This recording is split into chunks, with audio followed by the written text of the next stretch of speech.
반갑고 사랑합니다. 제 소개를 잠깐 드리겠습니다. 저는 2006년 3월 28일 이 청주교회에서 구원받은 신정균 형제입니다. 그때 이제 박상홍 형제, 이영훈 형제, 저와 함께 그 황수일 목사님, 그때는 형제님이셨습니다. 상담해 주셔서 또 하나님 말씀 전해 듣고 구원 받았습니다. 그 이후로 여기에서 쭉 신앙생활을 하면서 또 주님의 사랑을 많이 경험하고 또 배우고 2012년에 이 수원으로 직장을 잡으면서 결혼도 하고 이사 가게 되었습니다. 그때부터는 이 청주교회에서의 신앙생활이 아닌 마치 야곱의 광야길을 걷게 되었습니다. 참 인생의 어려운 산들이 그때부터 불어닥치기 시작해서 이렇게 생활을 하다가 2017년에 또 주님의 부르심을 받고 또 지금까지 이 수원교회에서 주님의 복음을 함께 식구들과 전하고 있습니다. 지금까지 신앙생활을 볼 때 이 청주교회 식구들과 그 사랑과 힘이 아니었다면 제가 이 자리에 분명히 없을 거라 생각합니다. 늘 감사하고요. 끝까지 기도해 주시면 좋을 것 같습니다. 나으셨으면 책임을 지셔야죠.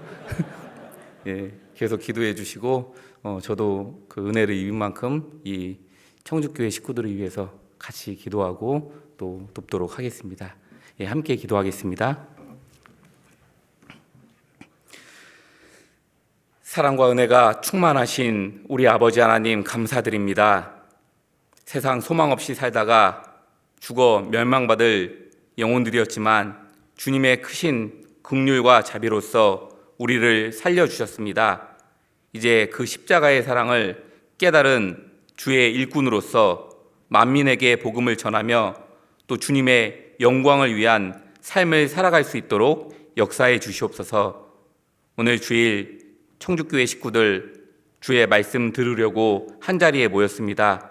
각각 마음속에 또 말씀의 깨달음을 주시고 항상 여호와 하나님 앞에 순종하는 삶을 살다가 장차 오시는 주님을 뵐 수 있도록 역사해 주시옵소서. 이 장성호 목사님 중심으로 더욱더 교회가 하나 되어 이 지역의 많은 영혼들을 건지우고 세우기를 바라고 원합니다. 그 일에 주님께서 크게 역사해 주시기를 부탁드립니다. 오늘 시작하고자 합니다. 끝나는 시간까지 오직 주님께 맡기면서 저희를 사랑하시는 예수님 이름으로 감사하며 기도드렸습니다. 아멘. 함께 성경 찾겠습니다. 역대하 15장입니다.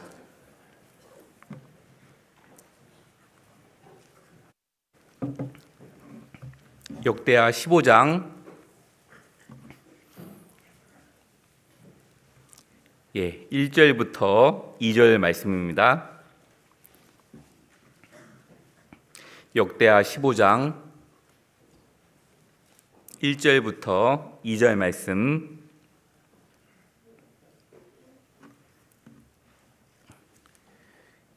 찾으셨으면 함께 읽겠습니다.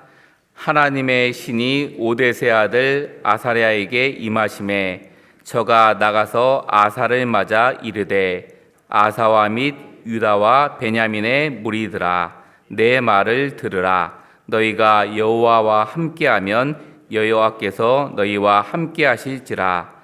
너희가 만일 저를 찾으면 저가 너희의 만난 바 되시려니와 저희가 만일 저를 버리면 저도 너희를 버리시리라.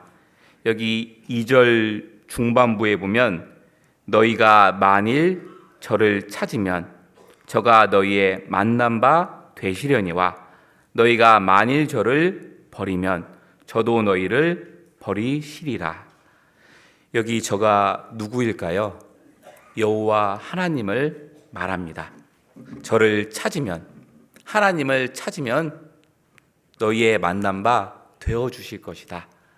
하지만 저를 버리면, 하나님을 버리면 저도 너희를 버리실 것이다.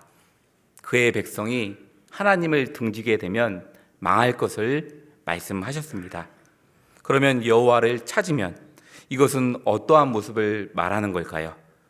이 찾는다는 것은 하나님을 바라고 의지하는 삶을 말합니다. 너희 마음을 다하고 목숨을 다하고 뜻을 다해서 여호와 하나님만을 사랑하는 것이 여호와를 찾는 모습이라고 할 수 있습니다. 여기에 등장하는 아사 왕은 여호와를 깊이 찾았던 인물입니다. 이 성경에 보면 그는 여호와 보시기에 정직히 행했다고 했는데 이방 제상과 신상과 아세라상을 찍어버렸다고 했습니다. 지금으로 말하면 종교개혁쯤을 한 아주 위대한 인물이라고 할 수 있습니다. 그리고 그는 어려울 때도 하나님을 의지한 대표적인 왕입니다. 그는 생애에 자신의 힘으로 감당할 수 없는 이 전쟁의 큰 일을 맞이하게 됩니다. 그때도 하나님께 간절히 간구함으로 그 역사적인 승리를 맞이하게 되었습니다. 그로 인하여 백성은 평안히 주님을 위해 살게 되는 계기를 맞이하게 됩니다.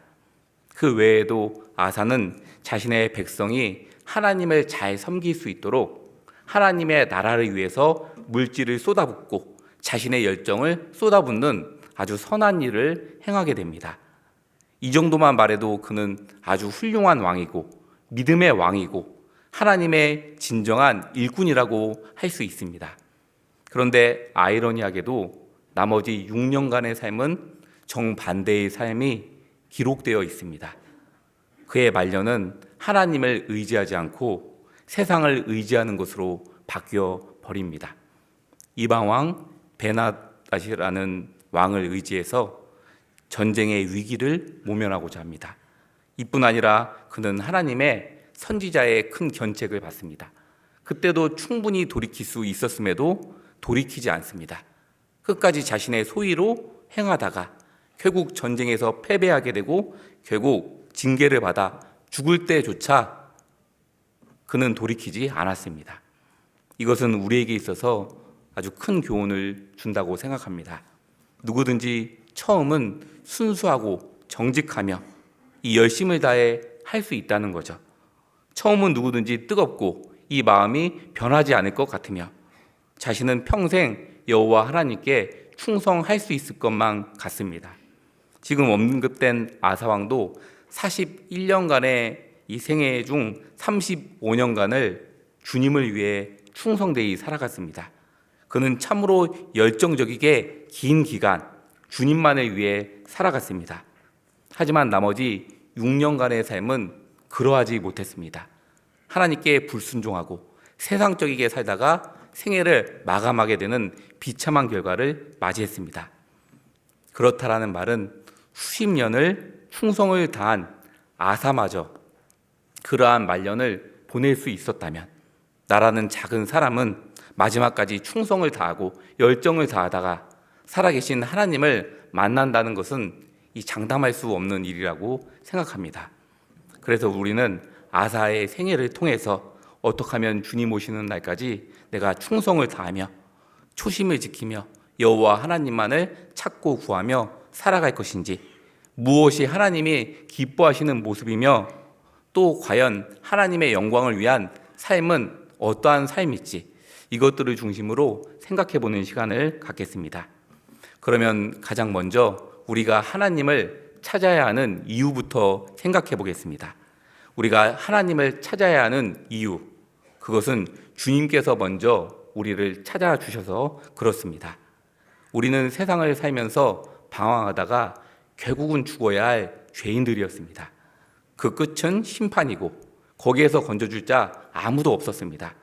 하지만 주님께서 나를 불쌍히 여겨주셨고 사랑하셨습니다. 예수님의 값진 보혈로 나를 살려주셨습니다. 그 은혜에 보답하는 삶이 여호와를 찾는 삶이라 할 수 있습니다. 아사왕의 처음은 아주 좋았습니다. 여호와를 찾았습니다. 그것도 간절히 찾았고 충성을 다했고 열정을 다했습니다. 그는 누구보다 신앙적인 삶을 선택했습니다. 다시 8절을 볼까요? 8절. 아사가 이 말 곧 선지자 오데세의 예언을 듣고 마음을 강하게 하여 가증한 물건을 유다와 베냐민 온 땅에서 제하고 또 에브라임 산지에서 빼앗은 성읍들에서 제하고 또 여호와의 낭실 앞 여호와의 단을 중수하고. 이 아사는 이방 산당을 척결하고 이 단을 중수했습니다. 여기서 중수라는 말은 깨끗하게 하다, 이 새롭게 하다입니다. 우상으로 더럽힌 단을 깨끗이 하고 큰 비중을 두어 새롭게 했다는 의미입니다. 이렇게 한 이유는 자신의 백성이 하나님을 잘 섬기게 하기 위한 하나의 일이었다고 보면 맞습니다. 이 창세기 35장에도 이와 유사한 내용이 기록되어 있습니다. 이 야곱의 생애에도 이 이방 신상을 버리고 자신을 정결케 하고 이 베델에 올라가서 단을 쌓는 장면이 나오지 않습니까? 이것은 악한 것을 제하고 살아계신 하나님을 섬기기 위한 방편으로 행한 일이었습니다. 그래서 인류의 역사상 하나님을 섬기고 따르는 가장 중요한 모습은 이방 신상을 제하는 모습이라고 할 수 있습니다. 이것은 시대에 불문하고 다 마찬가지였습니다.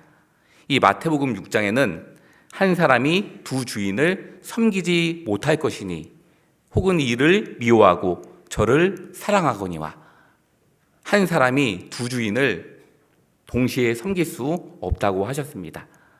한 사람은 섬기던가 한 사람은 버리던가 둘 중에 하나로 해야 한다고 말씀하셨죠. 의와 불법이 함께할 수 없으며 빛과 어둠이 어찌 사귀며라고 말씀하셨습니다. 그렇죠. 빛과 어둠은 함께 할 수 없죠. 빛이 비치면 어둠은 즉시 물러가게 됩니다. 그러니까 하나님은 우상과 자신을 동시에 섬길 수 없다고 말씀하셨습니다. 그러면 이 시대의 우상은 무엇입니까? 돌단을 쌓고 신상을 섬기는 것만이 우상이 아니죠. 하나님보다 더 사랑하는 모든 것들, 그것이 우상이라고 하셨습니다. 또한 악한 정욕과 탐심이니 탐심은 우상 숭배니라. 이 탐심, 욕심, 성공의 기준이 부가되고 쾌락 중심의 삶이 우상이라고 하셨습니다. 그런데 우리가 사는 이 마지막 때는 우상이 창궐해지는 때입니다. 모든 성공의 가치와 기준이 부로 바뀌고 있죠. 그리고 쾌락 중심의 삶뿐 아니라 죄악이 높아지는 시대를 우리가 살아가고 있습니다. 마치 그것은 우상 숭배와도 같다는 겁니다. 사실상 이 모든 배후에는 마귀가 주둔하고 있는 것이 맞습니다. 이 마태복음 4장에 보면 이 마귀가 예수님께 나타나 시험하는 장면이 기록되어 있습니다. 천하 만국의 영광을 보이며 내게 엎드려 경배하면 이 모든 것을 내게 주리라.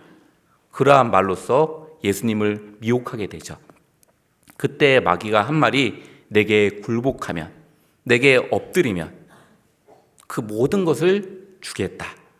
그러면 주께서 이를 인정하고 선택해서 받아들이게 된다면 당장은 고통 없이 평안한 삶을 살아갈 수 있게 됩니다. 그런데 문제는 무엇을 빼앗깁니까? 영혼들은 빼앗기는 겁니다. 마귀에게 경배하면 하나님의 아들의 신분도 빼앗기고 인류의 모든 영혼은 지옥의 속으로 들어갈 수밖에 없게 되는 겁니다. 그래서 항상 알아야 될 것은 우상은 현재의 즐거움만을 주지 않는다는 겁니다. 그 배후에는 악한 자의 역사와 멸망과 그에 따른 삶이 숨겨져 있다는 겁니다. 그리고 우리가 또 알아야 할 것은 우상은 결코 그 악이 개인에만 머물러지 있지 않다는 점입니다. 악은 반드시 퍼진다는 겁니다. 악은 병균과도 같죠. 병균은 퍼지지 않습니까? 그와 같이 우리가 가지고 있는 악은 교회에 악영향을 미치고 하나님 나라에 큰 영향을 미친다는 겁니다. 함께 여기 잡고 민수기 25장을 보겠습니다. 민수기 25장.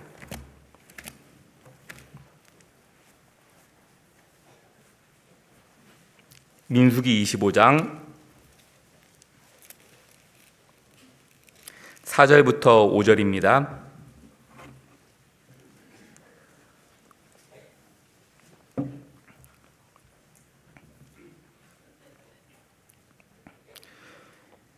여호와께서 모세에게 이르시되 백성의 두령들을 잡아 태양을 향하여 여호와 앞에 목매어 달라.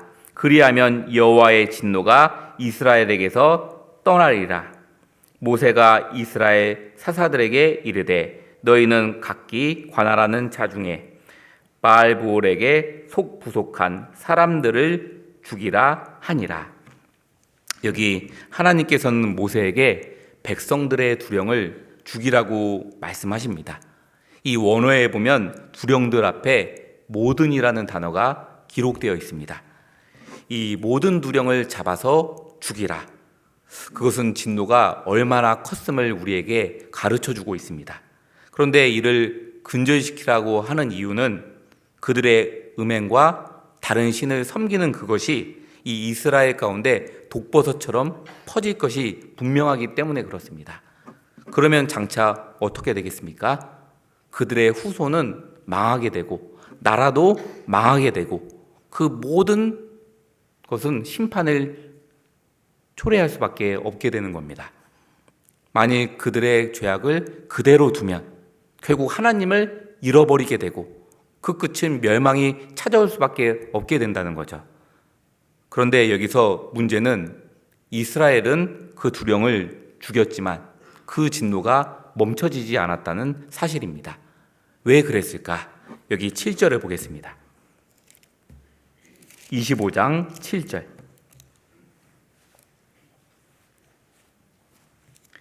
제사장 아론의 손자 엘르아살의 아들 비느하스가 보고 회중의 가운데서 일어나 손에 창을 들고 그 이스라엘 남자를 따라 그의 막에 들어가서 이스라엘 남자와 그 여인의 배를 꿰뚫어서 두 사람을 죽이니 연병이 이스라엘 자손에게 그쳤더라. 여기 하나님의 진노는 시므리와 미디안 여자를 죽인 후에야 그쳐지게 됩니다. 이것이 무엇을 말하냐면 하나님의 뜻을 하찮게 여기고 돌이키지 않는 죄가 얼마나 무섭다는 것을 보여주고 있습니다. 보통 자신의 족속이 연병 가운데 들었다. 많은 사람이 죽어가고 있다. 보통은 돌이키지 않겠습니까? 그런데 돌이키지 않았다는 것은 그들의 마음이 얼마나 완고한지를 보여주고 있는 겁니다.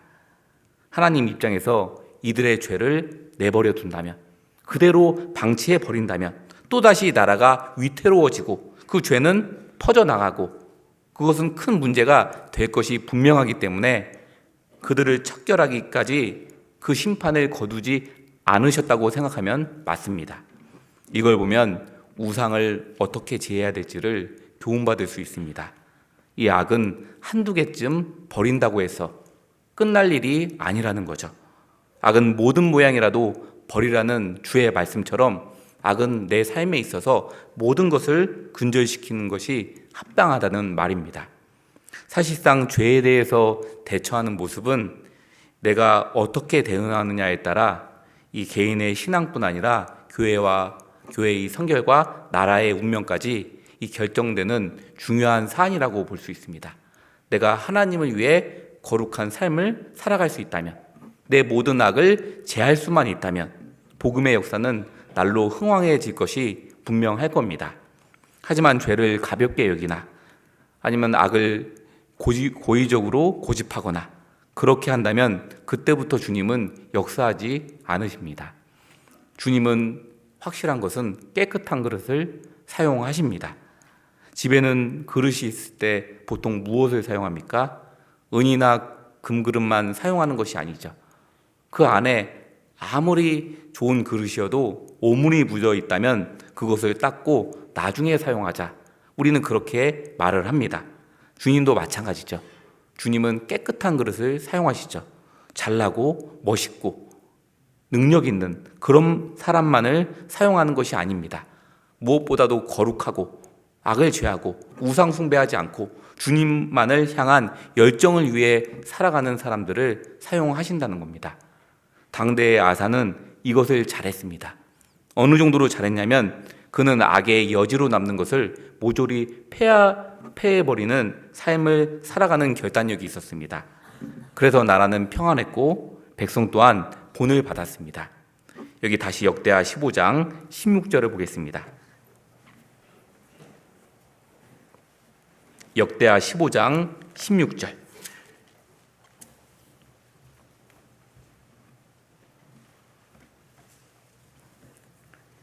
역대하 15장 16절입니다.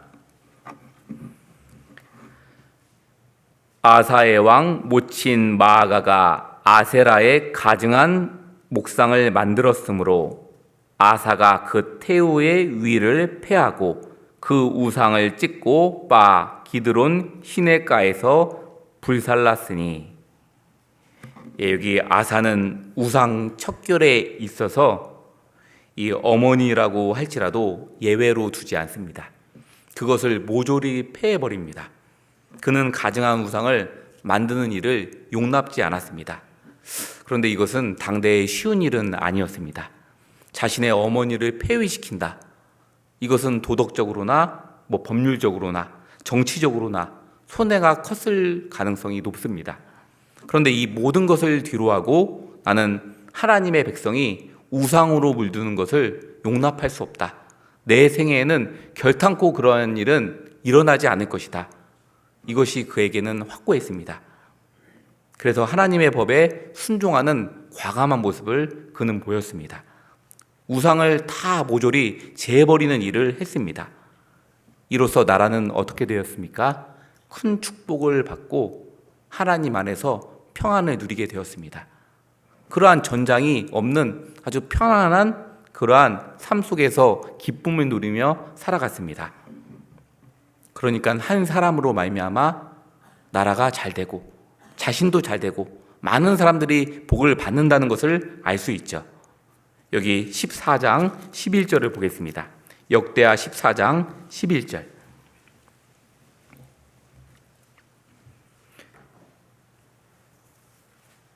그 하나님 여호와께 부르짖어 가로되 여호와여 강한 자와 약한 자 사이에는 주밖에 도와줄 이가 없사오니 우리 하나님 여호와여 우리를 도우소서.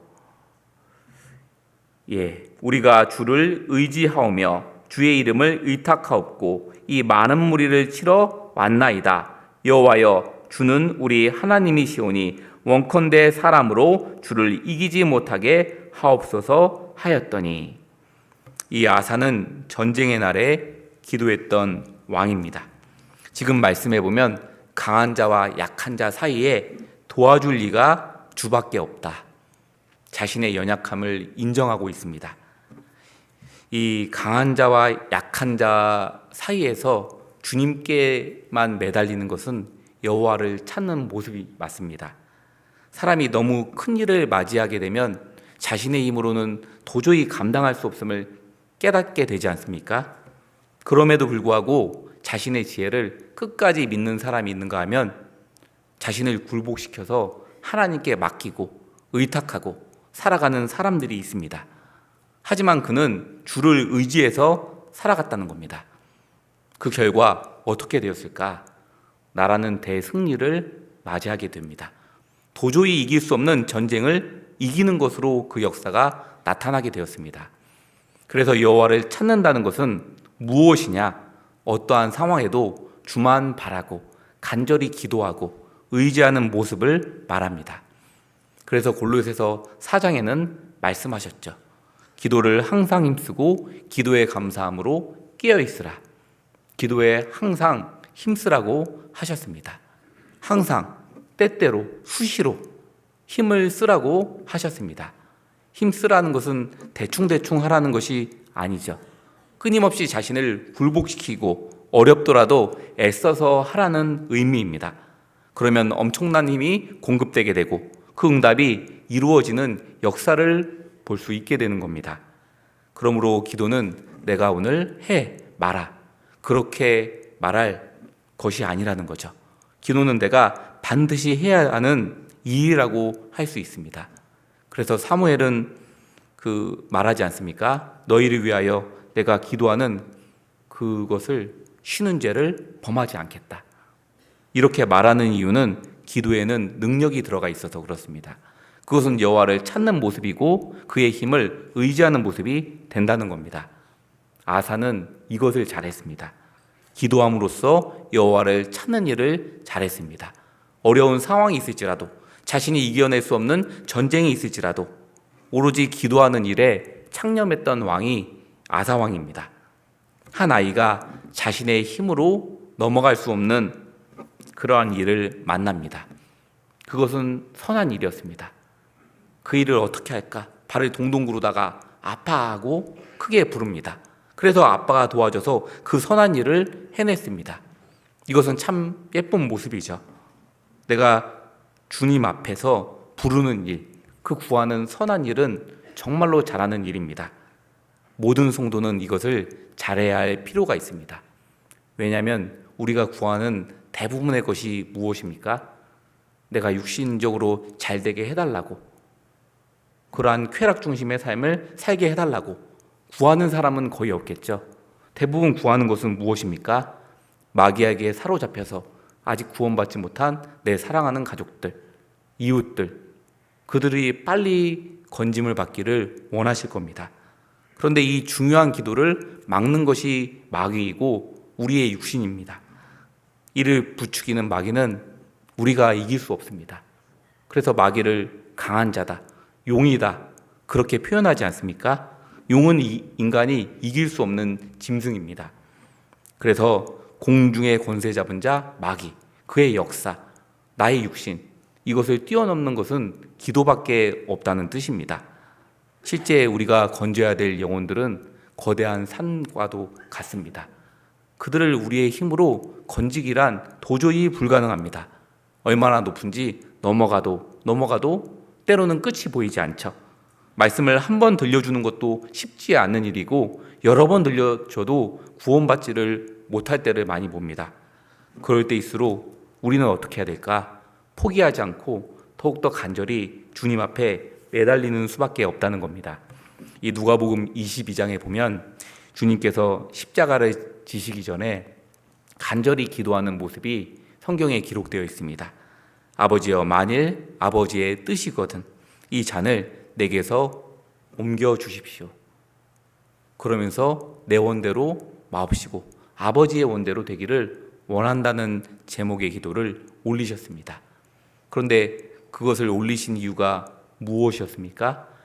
결국 자신의 육신을 뛰어넘고 굴복시켜서 우리들을 구원하기 위함이었습니다. 그래서 그 땀방울이, 그 핏방울이 되도록 간절히 애를 쓰고 기도하신 이유가 여기에 있다고 할 수 있습니다. 우리도 마찬가지죠.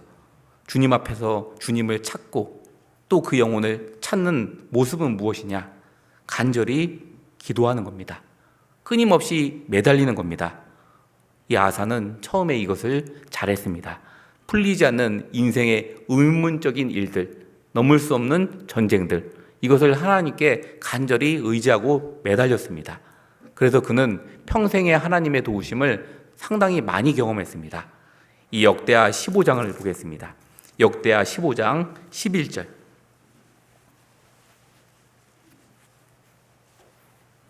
역대하 15장 11절부터 12절입니다. 찾으셨으면 함께 읽겠습니다. 그날에 노력하여 온 물건 중에서 소 700과 양 7천으로 여호와께 제사 드리고 또 마음을 다하여 성품을 다하여 열조의 하나님 여호와를 찾기로 언약하고, 그는 전쟁에서 탈취물을 취해서 하나님의 영광을 위해 사용합니다. 어떻게 보면 이 노략물은 자신의 생애에 있어서 정말로 가치로운 겁니다. 어떻게 보면 죽기 살기로 싸워서 얻어낸 것이 물질 아닙니까? 왕이든 백성이든 이것이 소중할 수밖에 없습니다. 그런데 아사는 자신의 것을 후하게 하나님께 드리는 모습이 있었습니다. 이 열왕기상 15장에 보면 저가 그 부친의 구별한 것, 자기의 구별한 것을 여호와의 전에 받들어 드렸다, 이러한 표현이 기록되어 있습니다. 그러니까 좋은 것을 구별해서 하나님께 올렸다는 겁니다. 이는 하나님을 기쁘시게 하는 모습이었습니다. 왜냐하면 초대왕 르호보암 때 애굽 시삭이 쳐들어옵니다. 그가 이 여호와의 성전의 귀한 보물들, 이런 것들을 다 빼앗아 가버리게 되죠. 그렇기 때문에 후대 왕은 여호와의 전에 이 보물을 채워놓는 것이 급선무가 되어야 했습니다. 그래야 성전이 튼튼해질 수 있게 되는 거죠. 그래야만 이스라엘의 신앙을 잡을 수가 있는 겁니다. 그래서 역대 선한 왕은 이방 산당을 제하고 단을 중수하고 이 일을 항상 했다고 볼 수 있습니다. 그런데 악한 왕은 여기에 관심이 없었습니다. 우상 숭배를 제하지 않고 성전 건축에 관심이 없고 그냥 그대로 산당들을 두었습니다. 그런데 아사는 여호와에 있는 전, 거기에 보물을 채우기를 애를 썼습니다. 이것은 왜 그렇게 했던 행동일까? 백성들의 신앙을 독려하고 하나님의 영광을 목적으로 했던 것이 분명한 겁니다. 그러니까 하나님을 향한 물질적인 헌신, 그 하나님의 역사를 위한 성전의 봉사와 희생과 담부, 이것은 여호와를 섬기는 모습이 확실하다는 뜻입니다. 여기 역대상 29장을 가보겠습니다. 역대상 29장 3절입니다.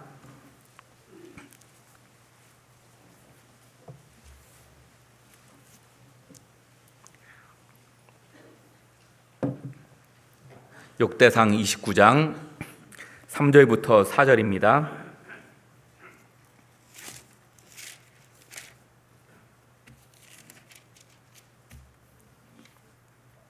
성전을 위하여 예비한 이 모든 것 외에도 내 마음에 내 하나님의 전을 사모함으로 나의 사유의 금, 은으로 내 하나님의 전을 위하여 드렸노니 곧 오빌의 금 3,000달란트와 천은 7,000달란트라 모든 전벽에 입히며. 여기 3절에 보면 내 마음에 내 하나님 전을 사모함으로 나의 사유의 금, 은으로 내 하나님의 전을 위하여 드렸노니. 이 다윗이 이렇게 헌신한 이유는 하나님을 사랑해서입니다. 그는 물질을 헌신에 있어서 아주 크게 드렸던 본이 되는 인물입니다. 그는 생애에 오빌의 금 3,000달란트와 천은 7,000달란트를 드렸다. 지금의 그 시세로 계산하면 금값이 올랐기 때문에 약 24조 정도 되는 금액입니다.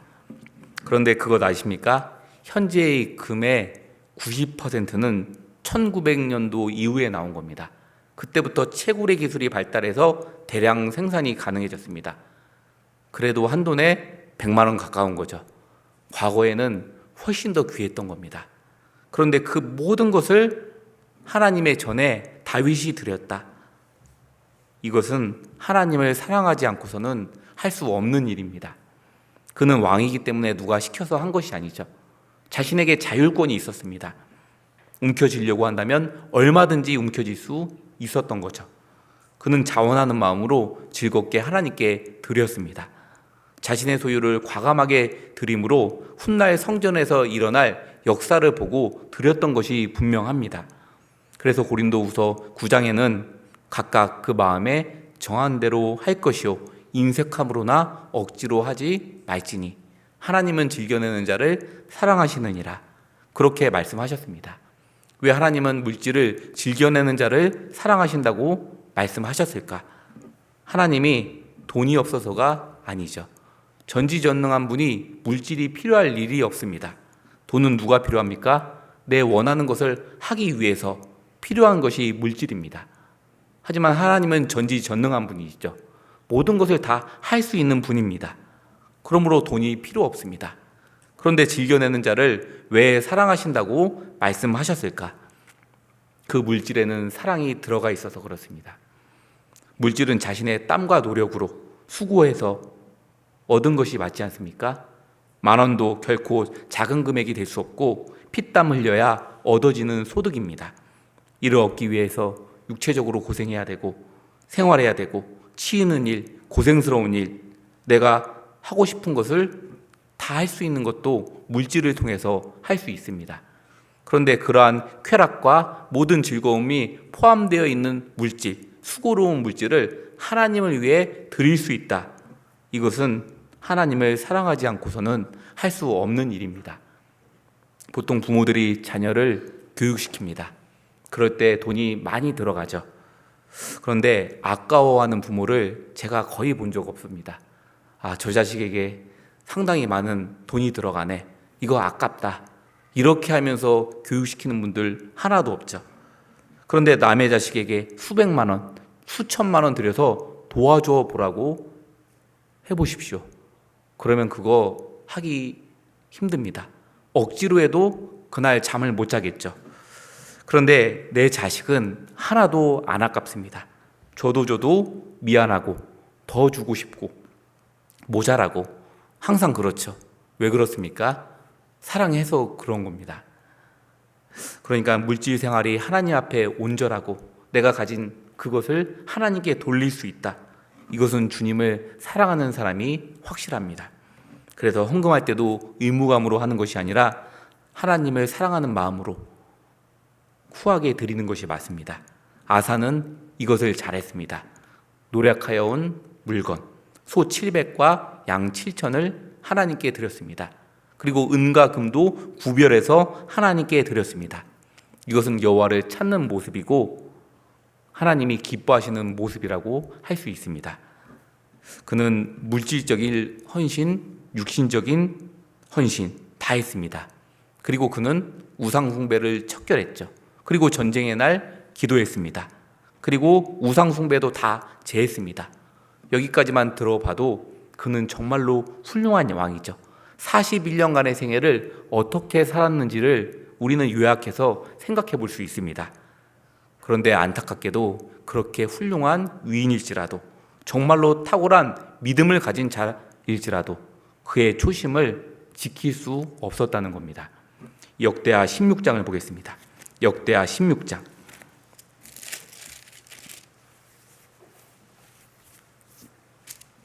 역대하 16장 2절부터 3절입니다.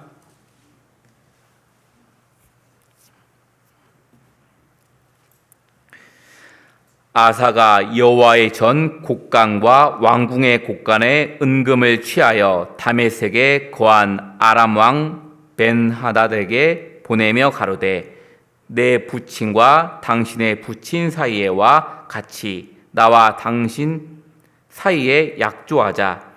내가 당신에게 은금을 보내노니 와서 이스라엘 왕 바아사와 세운 약조를 깨뜨려서 저로 나를 떠나게 하라 하매. 여기 아사가 바뀌었습니다. 과거에는 그렇게나 하나님을 의지했는데 이제 허무한 것을 의지하는 것으로 바뀌게 됩니다. 이렇게 된 결정적인 이유는 그가 교만해져서 그렇습니다. 과거 그는 자신의 힘으로는 아무것도 할 수 없다는 것을 알았습니다.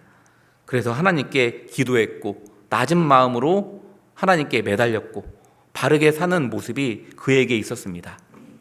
그런데 이제는 나라도 평안해지고 자신의 경험도 축적되고 자신이 지혜롭게 되었다고 생각하니까 자신의 소위대로 행하는 악한 모습이 있었습니다. 그는 시험에 부딪히니까 그 교만이 드러나게 되었습니다. 한 사람이 자신의 신앙의 주소를 편안할 때는 알기 어렵습니다. 하지만 시험 받을 때, 고난 받을 때 그의 본연의 모습은 나타날 수밖에 없습니다. 그러한 예화가 있죠. 나무의 뿌리의 깊이는 겉모습을 보고 알 수 없다. 태풍이 불어닥쳐야 알 수 있다. 뿌리가 얇은 나무는 결국은 넘어지게 됩니다. 하지만 뿌리가 깊은 나무는 견고히 서서 넘어지지 않게 되죠. 저 나무는 정말로 두껍고 컸는데 넘어졌구나. 보니까 뿌리가 얇네. 이것을 알 수 있습니다. 그것을 어떠할 때 알 수 있냐? 환란이 불어닥쳤을 때 알 수 있다는 겁니다. 그래서 환란이라는 단어가 이 트리뷰레이션입니다. 알곡과 쭉정이를 나누는 기계. 성경에 보면 다윗이라는 사람이 이 고난 받을 때 기도하지 않습니까?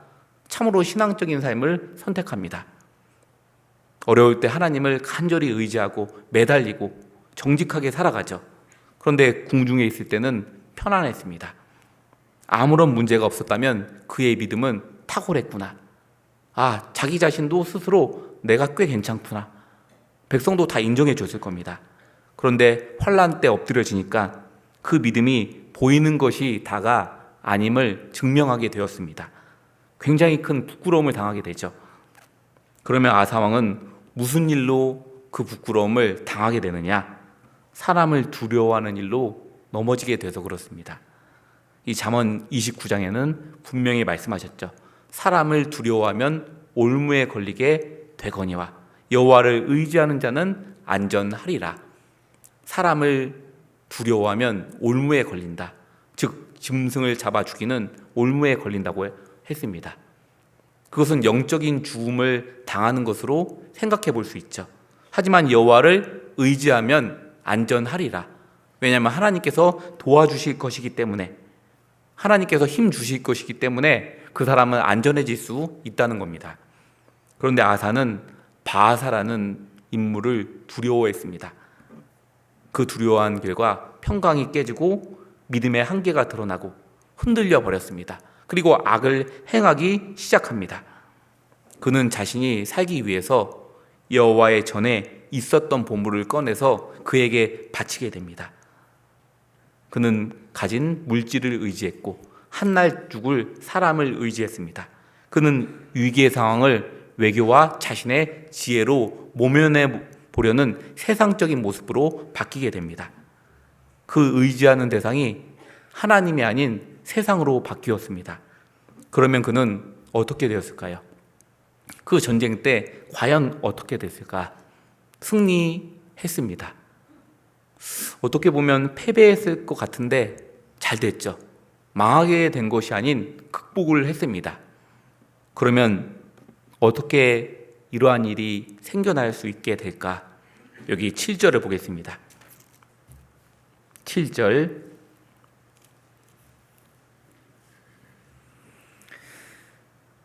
내 선견자 하나니가 유다 왕 아사에게 나와서 이르되 왕이 아람 왕을 의지하고 왕의 하나님 여호와를 의지하지 아니한 고로 아람 왕의 군대가 왕의 손에서 벗어났나이다.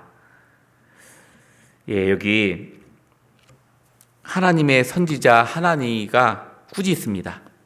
이 책망을 잘 살펴보면 그의 계획이 성공한 것이 아니라는 것을 알 수 있습니다. 육신적으로는 성공해 보였습니다. 일단은 적군을 쫓아내지 않았습니까? 그런데 무엇에 대패했냐면 마귀에게는 대패한 겁니다.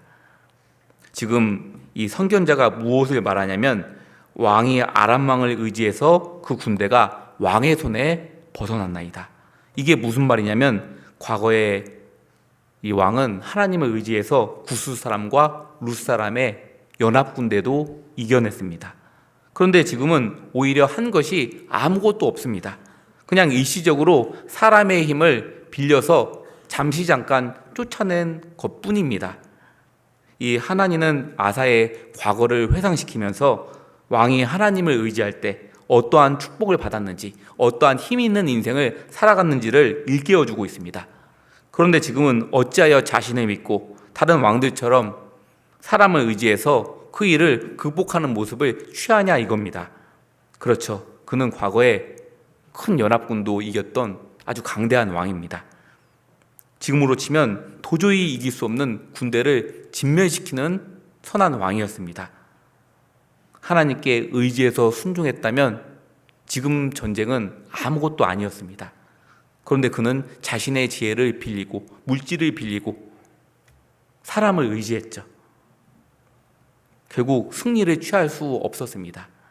여호와의 손이 짧아 구원치 못하심도 아니요 귀가 둔하여 듣지 못하심도 아니라 주님의 귀는 둔하여진 적이 없습니다. 우리의 간구를 다 들어주십니다. 그런데 왜 간구하지 않을까?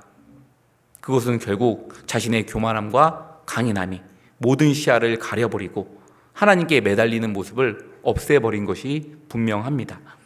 그러면 그는 이때 어떻게 했어야 됐을까? 사람이 징책을 받으면 돌이키는 모습이 필요했습니다. 그런데 그는 이제 처음의 아사가 아니었습니다. 그는 마음이 너무나도 완고해졌습니다. 돌이키기 싫어해질 만큼 목이 단단해졌습니다. 그는 어떻게 바뀌었냐? 10절입니다. 역대하 16장 10절.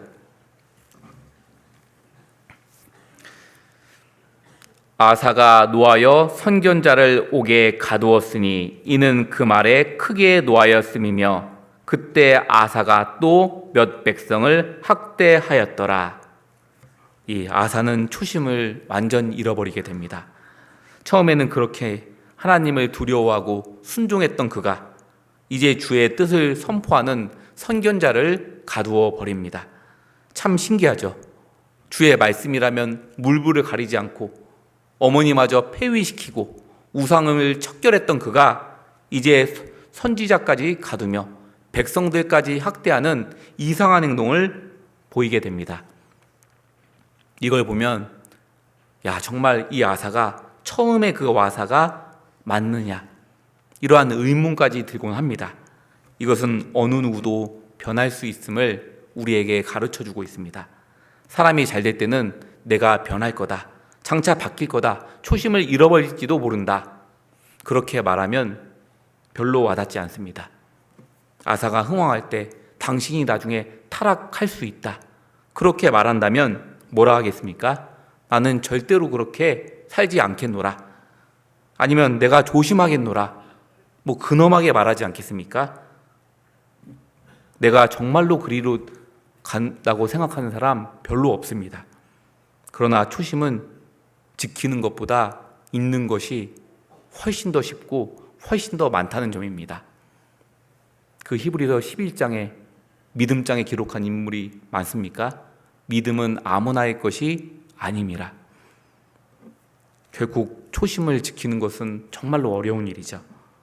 너를 책망할 것이 있나니 너희의 처음 사랑을 버렸느니라. 주님께서 이것을 아무나에게 하신 말씀이 아닙니다. 하나님 앞에서 평생을 충성하고 수고하고 아주 열심히 살았던 에베소 교회에게 한 말이죠. 이것을 보면 참으로 두렵습니다. 내가 주님 오시는 그날까지 의로운 중에 살다가 주님의 얼굴을 배울 수 있을까? 내가 설마 육신적인 생각을 품다가 곁길로 가다가 주님을 만나는 것이 아닐까? 두려운 마음을 갖게 될 때도 있습니다. 우리는 주님 오시는 그날까지 복음을 위해서 열정 있게 살다가 주님을 만나야 하는 일꾼들입니다. 그러면 초심을 지키는 것은 너무나도 중요한 일인데 이를 행하려면 어떻게 해야 될까? 가장 중요한 것이 기본에 충실하는 것이라 생각합니다. 주님 오시는 그날 누가 초심을 유지하고 열정적으로 살다가 의로운 중에 주님을 만나 뵐 수 있게 될까? 신앙의 경계를 늦추지 않고 한결같이 기본에 충실한 자가 그렇게 될 수 있다고 생각합니다. 생각해 볼수록 무엇보다 중요한 것은 기본입니다. 더 쉽게 말씀드리면 특별한 것이 아니라 기본기입니다. 가끔씩 올림픽에 보면 세계 정상급 선수들이 나와서 운동하는 경기하는 장면이 나옵니다. 그때 어느 종목을 떠나서 항상 가장 중요하게 일깨우는 것이 있습니다. 한 번쯤은 들어보셨죠? 기본기가 중요하다. 이 기본기, 그 기본은 어려운 게 아닙니다. 쉬운 겁니다. 쉬운 것을 계속해서 반복하는 것을 말합니다. 이 운동에 관련된 서적 중에 더 탤런트 코드라는 책이 있습니다. 거기에 이러한 글귀가 적혀 있다고 합니다. 엘리트 선수의 기술의 차이는 화려한 스킬이 아니다. 기본기의 정밀함에서 비롯된다. 기본기가 완벽해야만 모든 순간에 어려운 상황에서 고급 기술을 구사할 수 있다. 이게 무슨 말이냐면 축구나 배구나 야구든 어떠한 분야든 정확히 얼만큼 기본기를 구사하느냐가 승패를 결정하게 됩니다. 보통 야구 선수 타자에게 있어서 이 가장 환란의 때가 언제냐면 유인구를 던질 때입니다. 평범하게 쏙쏙 들어오는 공은 프로들은 다 홈런 칠 수 있습니다.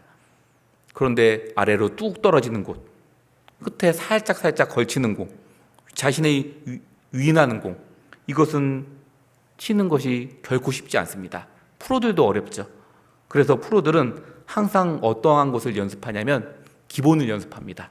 똑바로 들어오는 것을 똑바른 자세로 밥 먹듯이 치는 연습을 합니다. 그러면 떨어지는 공도 똑바른 자세로 칠 수 있게 됩니다. 그래서 프로들은 어려운 연습을 주되게 하지 않는다고 합니다. 그런데 아마추어들은 어떻습니까? 떨어지는 공이 오면 엉덩이가 흔들리고 몸이 앞으로 기울고 심하면 넘어지게 됩니다. 그 유인구에 당하게 되죠. 이유는 무엇입니까? 그 기본을 밥 먹듯이 충성스럽게 훈련하지 않아서 그렇습니다. 그래서 엘리트 선수들은 그 아마추어 선수를 그냥 기본기만 보면 안다고 합니다. 경기를 해보지 않아도 저 동작만 봐도 저 사람은 프로가 아니구나 바로 안다고 합니다. 그만큼 기본과 쉬운 것이 중요하다는 의미입니다. 우리의 신앙의 기본기는 무엇입니까? 결국은 말씀입니다. 말씀을 내 마음에 쌓아서 행동에 쌓아서 얼만큼 나타내고 순종하느냐는 겁니다. 그것이 신앙의 기본기죠. 그래서 우리는 대화를 조금만 해봐도 알 수 있습니다. 저분이 구원받은 지 얼마 안 되셨구나. 알죠? 저분이 세월이 저렇게 지나도록 이 성경적인 개념을 못 갖고 계시는구나.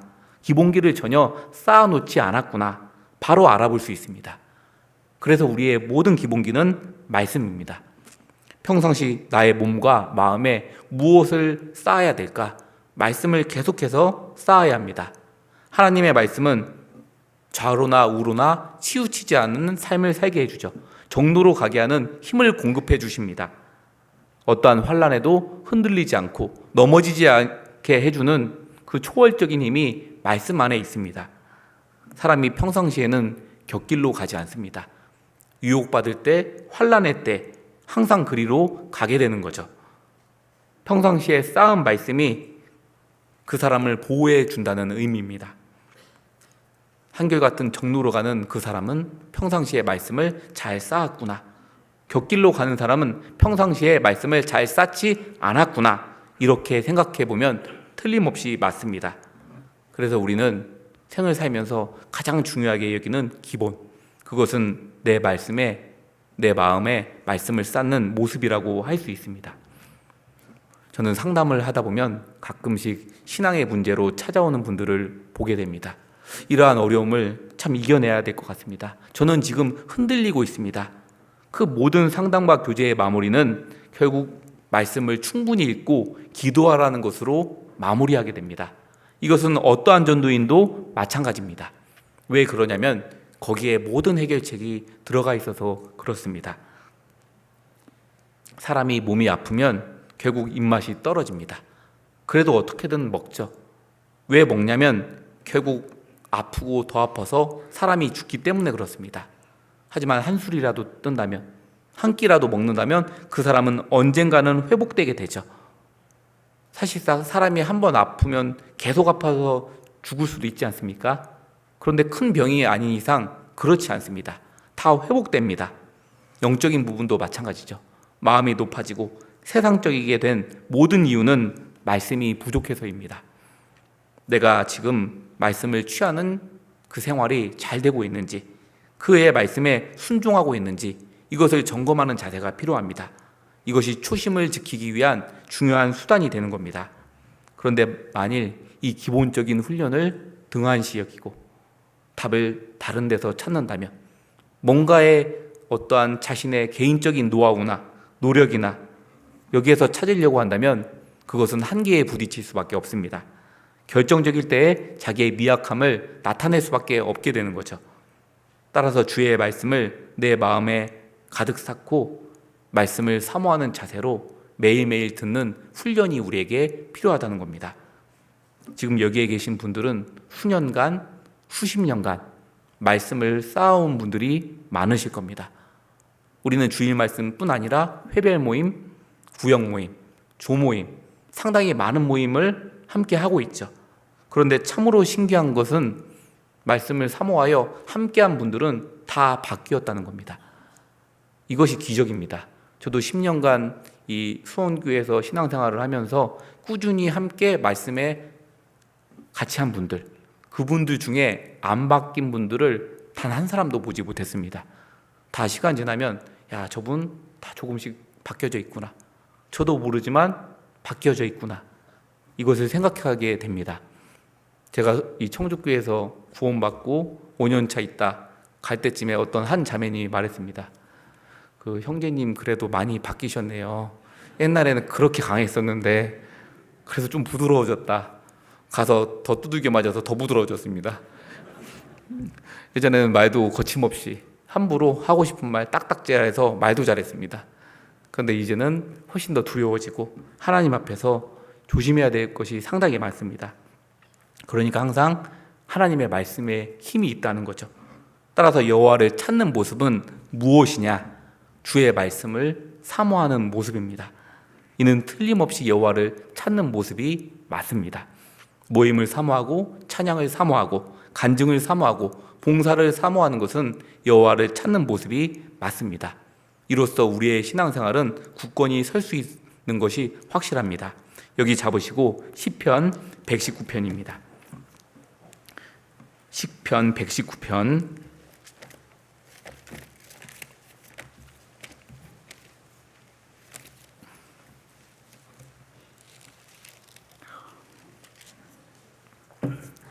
133절입니다.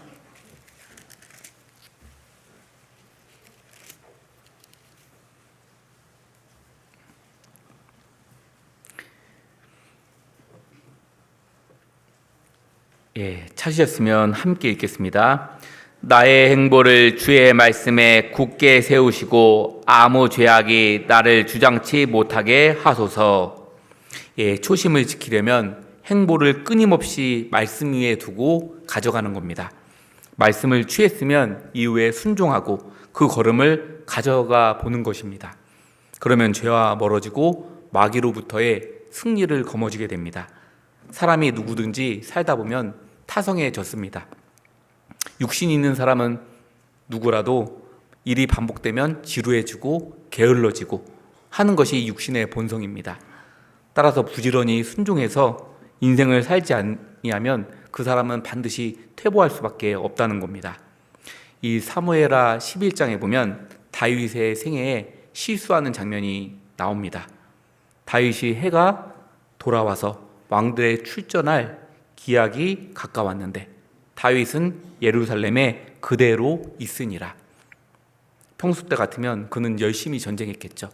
하지만 그대로 있으니라. 출전할 때는 부지런할 때입니다. 행보를 주의 말씀 위에 굳게 세울 때죠. 그런데 그때는 문제가 없었고 마귀의 계계도 엄습할 수 없었습니다. 그런데 예루살렘에 그대로 있으니라. 행보를 가져가지 않는 겁니다. 변화 없이 여전히 그대로 유지하는 그것이 타락의 근본 이유가 되었습니다. 그래서 우리의 신앙은 날로 새로워지기를 원해야 하는 겁니다. 어떻게 하면 계기로 삼아볼까? 터닝 포인트를 가져볼까? 진보를 해볼까? 더욱더 뜨겁게 열정 있게 살아볼까? 계기를 만들고 실행을 하는 것이 필요합니다. 이것들은 청년들에게 배워야 될 부분이 많다고 생각합니다. 보통 청년들을 냄비 신앙이라고 많이 말합니다. 왜 그러냐면 불을 붙이면 쉽게 잘 끓어오르죠. 그런데 식기도 빨리 식습니다. 그런데 봉사의 어머니에는 돌솥 신앙이라고 하죠. 한번 끓으면 잘 식지 않습니다. 그런데 잘 올리기도 쉽지 않죠. 그래서 신앙은 끌어올려야 하고 호기심을 가져야 하고 비전을 품어야 하는 겁니다. 날마다 새롭게 하려는 열정과 계획이 필요합니다. 아사왕은 이 부분에 있어서 실패했습니다. 그는 열심히 살았지만 말년을 안일하게 보냈습니다. 35년간의 긴 삶은 순종을 했지만 나머지 6년의 삶은 주의하지 않았습니다. 열정을 버려버렸습니다. 분명히 선지자가 책망을 할 때 돌이킬 수 있었죠. 다윗처럼 바뀔 수 있었습니다. 그런데 이를 무시하고 끝까지 강팍하게 안일하게 살았습니다. 그러면 그는 어떠한 결과를 맞이했을까? 역대하 16장입니다. 역대하 16장 12절.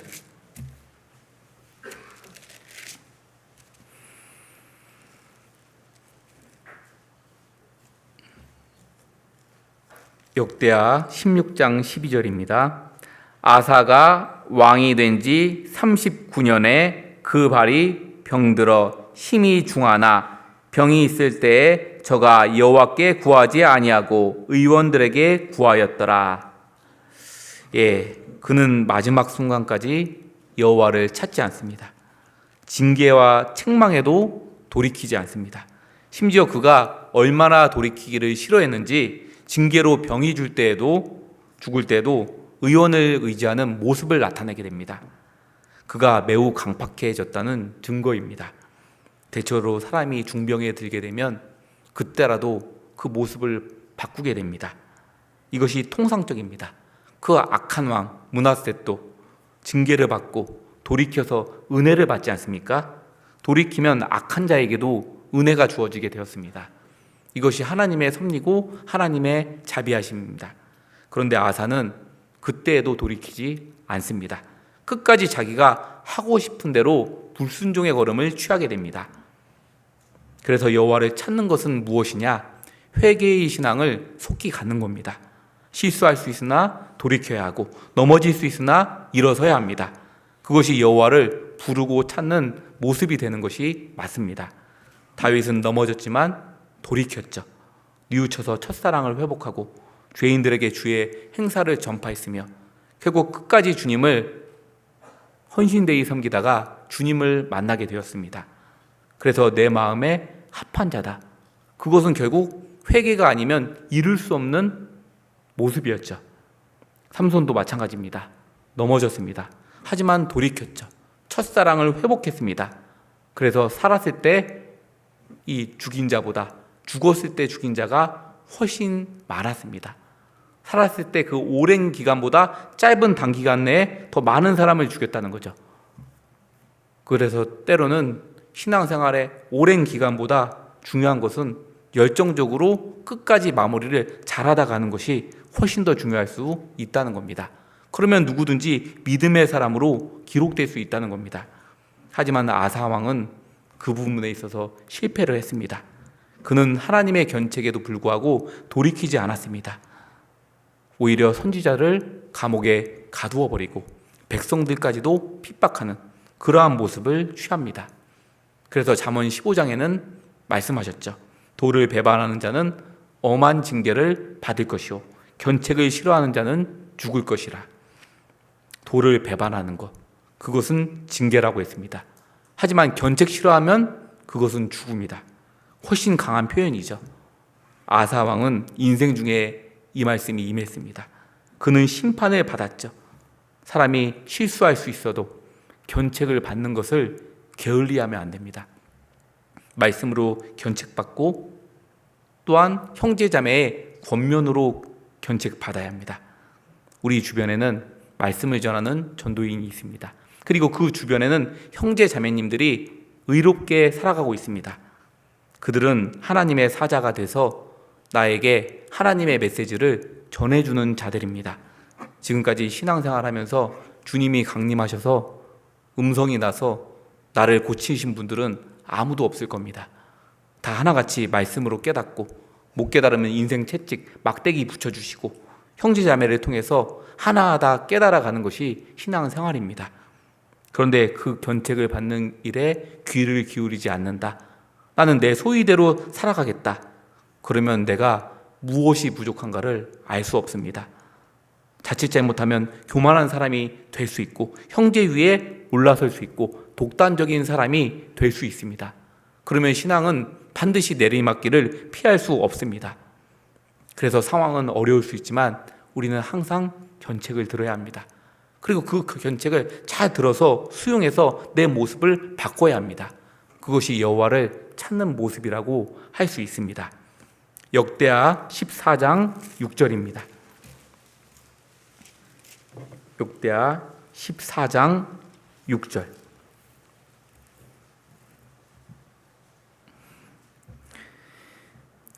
여호와께서 아사에게 평안을 주셨으므로 그 땅이 평안하여 여러 해 싸움이 없는지라.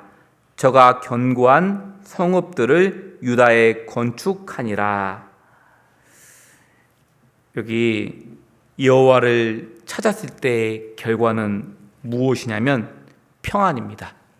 그냥 평안도 아닌 사방으로부터의 평안이라고 했습니다. 그러니까 이것은 외적인 내적인 모든 평안의 상태를 말해주는 겁니다. 오늘날로 말하면 사회적으로도 내 가정에도 어디에서나 아주 평강한 그러한 것을 누렸다는 의미로 보면 맞습니다. 이것은 육신적으로도 복이 있다는 거죠. 여호와를 찾는 사람은 영적인 평안만 아니라 육신적으로도 복이 주어진다는 말입니다. 그가 사방으로부터의 평안을 얻은 것은 육신의 평안입니다. 당대의 나라가 외적인 침략으로 자유할 수 있었다. 그러한 전쟁의 시대에 전쟁이 없었다. 항상 강했다. 이것은 왕으로서의 최고의 축복이죠. 그는 얼마나 감사했겠습니까?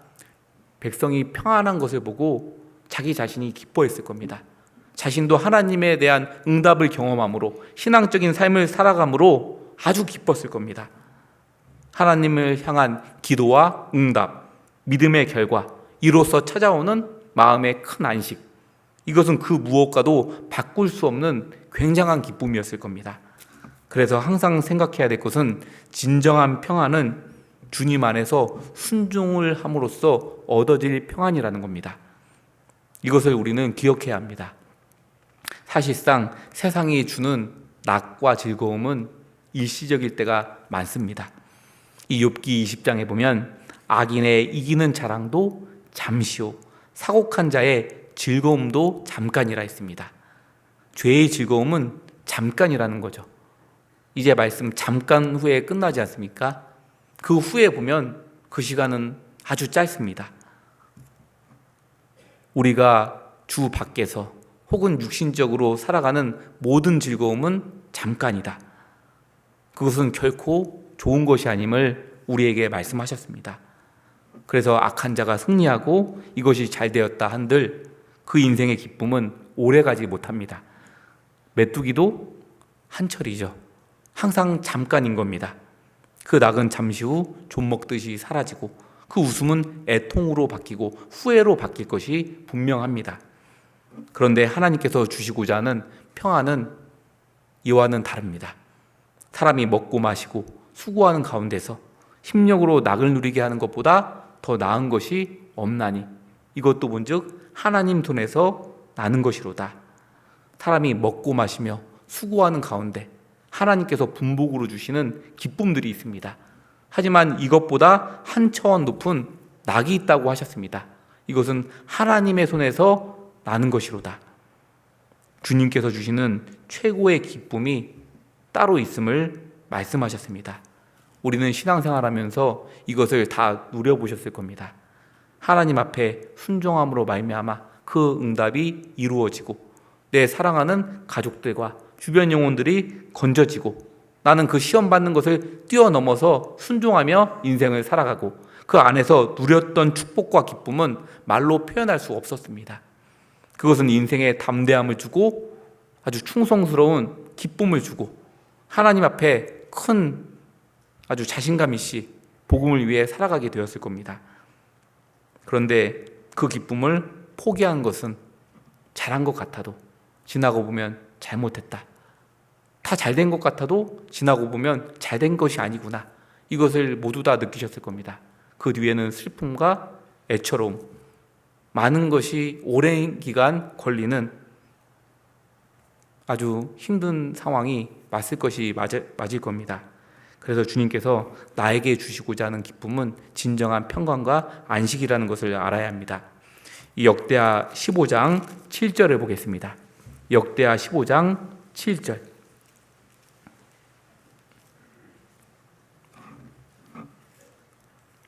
그런즉 너희는 강하게 하라. 손이 약하지 않게 하라. 너희 행위에는 상급이 있음이니라. 여기 여호와를 찾으면 상급이 있게 됩니다. 인간적으로 한 나라의 왕이면 사람으로서 누릴 수 있는 모든 좋은 것은 다 누려본 것이 맞을 겁니다. 그래서 세상 여러 사람들은 다 왕이 되보려고 노력하지 않습니까? 그래서 물질 모으면 권력 모으려고 하고 그 권력 가지면 세상 다 가져보려는 자세를 취합니다. 원래 하나님의 형상을 입은 사람은 왕이 돼야 만족함을 얻게 됩니다. 그것도 단지 세상의 왕이 아니라 영원히 끝나지 않는 세계의 왕이 돼야 진짜 만족함이 얻어지게 됩니다. 하나님께서 아담에게 그것을 주시려고 부르셨습니다. 우리에게도 그것을 주려고 부르셨습니다. 아담은 이 첫사람 태어나서 지구의 왕으로 부름을 얻은 것 아니겠습니까? 그가 모든 짐승에 이름을 지어주죠. 그 이름을 지은 자는 곧 주인입니다. 왕이 되는 거죠. 그런데 그것을 깬 것이 마귀이고 바로 죄입니다. 주님은 이를 회복시키기 위해서 십자가에서 매달리셔서 물과 피를 다 쏟으시고 그 왕권을 다 회복시켜 주셨죠. 이제 구원받은 자는 하나님의 나라에 들어갈 뿐 아니라 영원한 왕으로서 무한한 영광을 누리고 사는 것이 맞습니다. 이 기쁨을 우리는 어느 정도 후에 누리게 될까? 이것은 아마 상상조차 할 수 없을 거라 생각합니다. 이 나비가 애벌레에게 너 잠시 후면 훨훨 날아다니게 되고 꿀도 빨아먹을 거야. 이렇게 아무리 자세히 설명해줘도 다 이해하지 못합니다. 그래? 그게 맞으니까 맞겠지. 이 정도만 생각하고 끝나지 그 이상을 상상할 수 없습니다. 이 배춧잎 갉아먹는 것보다 10,000배쯤은 되겠지. 머리로서는 상상할 수 있죠. 하지만 그것이 맞지 않습니다. 그래서 하나님께서 말씀하셨죠. 이 하나님이 자기를 사랑하는 자들을 위하여 예비하신 모든 것은 눈으로도 보지 못하고 귀로도 듣지 못하고 사람의 마음으로도 생각지 못하였다 함과 같다 했습니다. 우리가 감히 생각할 수 없는 거죠. 그 생각해도 그보다 훨씬 더 고차원의 기쁨이 장차 존재하게 되는 겁니다. 그러므로 너희는 강하게 하라. 손이 약하여지지 않게 하라. 너희 행위에는 상급이 있음이라. 그 정도의 기쁨이 아니라 주의 일을 성실히 했을 때, 손을 강하게 해서 열정을 다하게 했을 때 그 천국의 놀라운 축복이 주어지게 됨을 우리에게 말씀하셨다는 겁니다.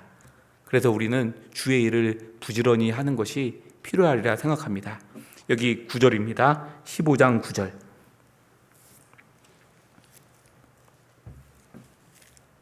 이 아사의 생애 중에 가장 중요한 말씀이 이 말씀이라고 생각합니다. 9절.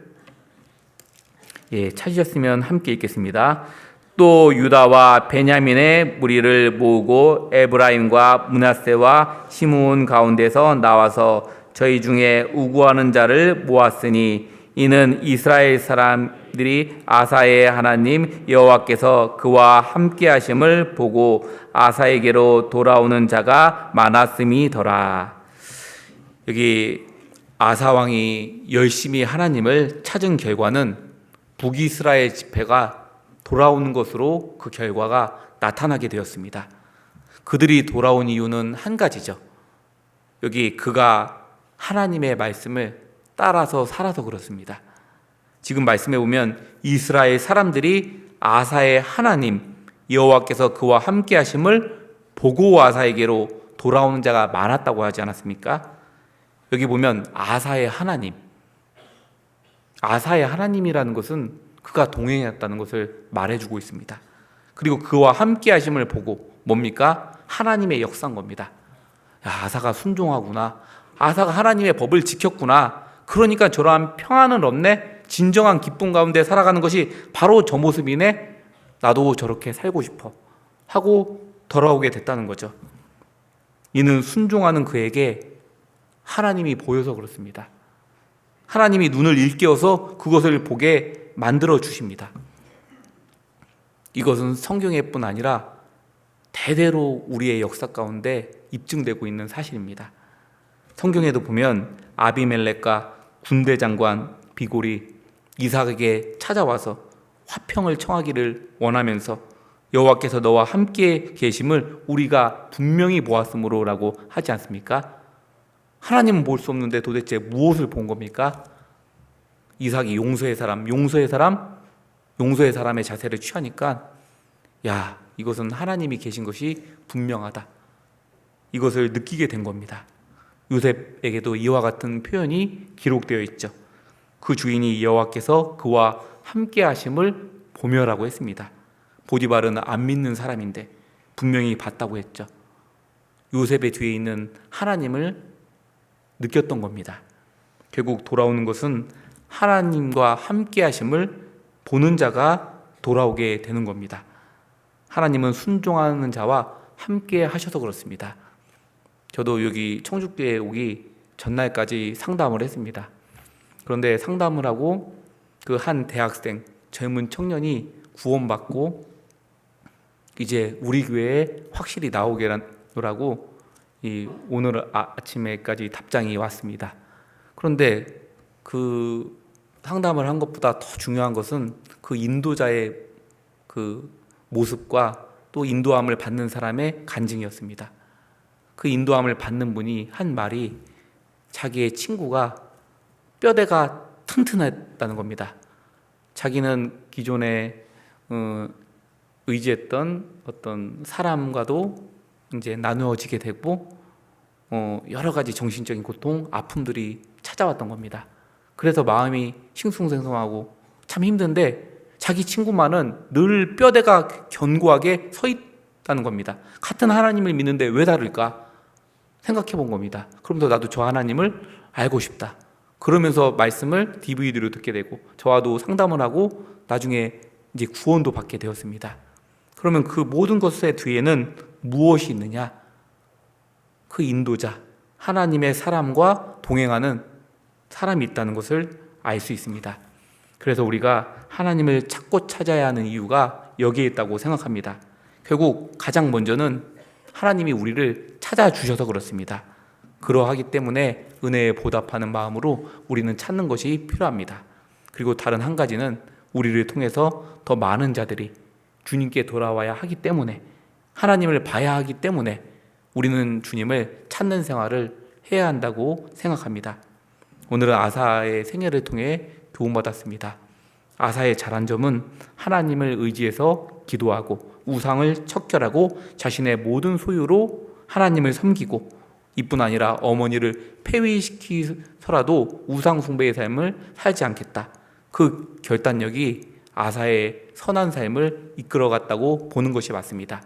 하지만 후반부 6년의 삶은 우리가 조심해야 되겠죠. 초심을 잃고 열정을 잃어버리고 다시 우상을 끌어들이고 세상을 의지하는 모습을 우리는 버려야 한다고 생각합니다. 우리 청주교회 식구들이 아사의 전반부의 삶을 살다가 모두 다 의로운 중에 주님을 뵙는 그러한 식구들이 되기를 간절히 바라고 소원합니다. 함께 기도하겠습니다. 사랑과 은혜가 충만하신 우리 아버지 하나님 감사합니다. 세상 소망 없이 살던 우리에게 주님의 크신 사랑을 나타내 주시고 우리를 주님의 피로 구원해 주셨습니다. 우리가 주님을 향한 삶을 살아가는 데 있어서 항상 의롭고 경건하게 또 주를 향한 복음의 열정을 가지고 살아갈 수 있게 역사해 주시옵소서. 그리고 청주교회 식구들이 항상 주님 앞에 합당히 행해서 영적인 많은 열매를 맺고 주님을 의로운 중에 살다가 뵐 수 있도록 자비를 베풀어 주시옵소서. 그리고 항상 건강을 지켜주시고 우리의 소원인 아직 구원받지 못한 영혼들을 건지는 그 일을 주님께서 역사해서 도와주시기를 바라고 소원합니다. 이후의 모든 시간과 일정을 주님께 맡깁니다. 저희를 사랑하시는 예수님 이름으로 감사하며 기도드렸습니다. 아멘.